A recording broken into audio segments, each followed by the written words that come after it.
Anne hata birthday Don si bốn tilong nga siyang Ngala persang banwa shalom shatem Om dan lok ba shisha Bayay na halak ngata O ngala siyang yu jisu Lok ba shisha Udon ulok ba shisha Ulok ubom jukela Ulok hakashitong bat kashipa Ubalaban ai ka Jing suk jing men yang O ngala shem yu jisu Lok ba shisha Dan bon ti para lo I bangop ha jing thala Lok ha birthday jing im Van pen bakla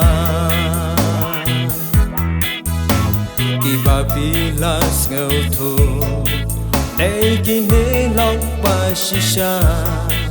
Tang keng yat por pi lamat Ya jing ngau ha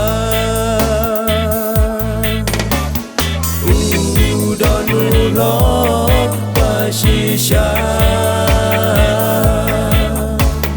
Ulok ubom jukela Ulok hakashitong bat kashipa Ubalapan ai ka Jing suk jing men yang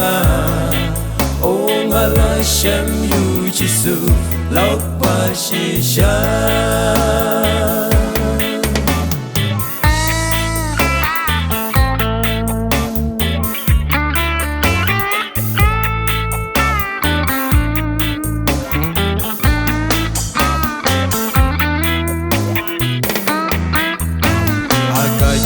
Im jong nghi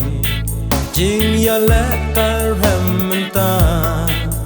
Bột xin hai jing Im jong Phi lòng cát ma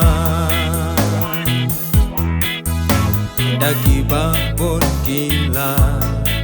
Phi la persang ya kita Để thang Giêsu shi shalom Jing im jong Udon ulok ba shisha Ulok ubom jukela Ulok hakashitong bat kashipa Ubalapan ai ka Jing suk jing men yang O ngala shem yu jisu Lok ba shisha